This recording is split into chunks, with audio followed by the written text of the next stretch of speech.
ये अमृत काल है या विष काल, रुपया वेंटिलेटर पर मल्लिकार्जुन खड़गे ने मोदी सरकार को जमकर सुनाया। कांग्रेस अध्यक्ष मल्लिकार्जुन खड़गे ने सोमवार को बीजेपी सरकार पर जमकर हमला किया। उन्होंने कहा कि आज रुपया अस्पताल में है। उन्होंने कहा कि ये सरकार अमीरों के लिए काम करती है। खड़गे बीजेपी सांसद नीरज शेखर पर भी भड़क गए। कांग्रेस अध्यक्ष मल्लिकार्जुन खड़गे ने सोमवार को राज्यसभा में सरकार पर तीखा हमला बोला और सवाल किया कि ये अमृत काल है या विष काल। राज्यसभा में विपक्ष के नेता ने आरोप लगाया कि सरकार सबके विकास की बात करती है, लेकिन वह सिर्फ चंद उद्योगपतियों, अमीरों और अपने कुछ दोस्तों का ही विकास कर रही है। उन्होंने कहा कि सरकार की नीतियों के कारण किसान और बेरोजगार आत्महत्या के लिए मजबूर हो रहे हैं। उन्होंने कहा कि पिछले 10 साल में देश भर में 1 लाख से अधिक किसानों ने आत्महत्या की है। खड़गे ने विभिन्न वर्गों की परेशानियों का जिक्र करते हुए सवाल किया कि ये अमृत काल है या विष काल। आरएसएस चीफ मोहन भागवत के बयान पर भी आपत्ति। उन्होंने कहा कि सरकार सार्वजनिक क्षेत्र के उपक्रमों को बेच रही है और इसे सिर्फ एक ही व्यक्ति को सौंप रही है। उन्होंने आरोप लगाया कि विज्ञापन ही इस तरह से तैयार किए जाते हैं कि एक ही व्यक्ति को सभी काम मिलते हैं। खड़गे ने राष्ट्रीय स्वयंसेवक संघ के प्रमुख मोहन भागवत के एक बयान पर भी आपत्ति जताई और कहा कि आरएसएस प्रमुख ने अयोध्या में राम मंदिर बनने के बाद देश को आजादी मिलने की बात की थी।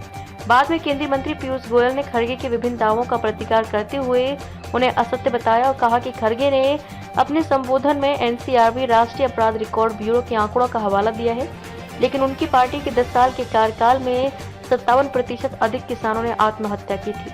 अमित शाह पर भी निशाना। गोयल ने भागवत के बयान का जिक्र करते हुए कहा कि आरएसएस प्रमुख ने देश को सांस्कृतिक आजादी की बात की थी। खड़गे राष्ट्रपति अभिभाषण पर उच्च सदन में हुई चर्चा में भाग ले रहे थे। उन्होंने केंद्रीय गृह मंत्री अमित शाह पर बाबा साहेब अम्बेडकर का अपमान करने का आरोप लगाया और उनसे इस्तीफा देने की मांग की।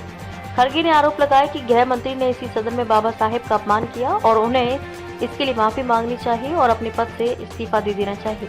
सावर का भी कर दिया जिक्र। उन्होंने कहा कि बीजेपी अक्सर कांग्रेस पर अम्बेडकर का अपमान करने का आरोप लगाती रहती है, लेकिन वास्तव में बीजेपी और आरएसएस ही बाबा साहेब का अपमान करते रहे हैं।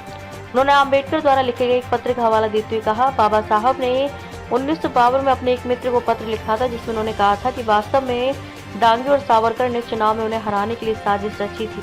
सरकार नाकामी को बता रही है सफलता।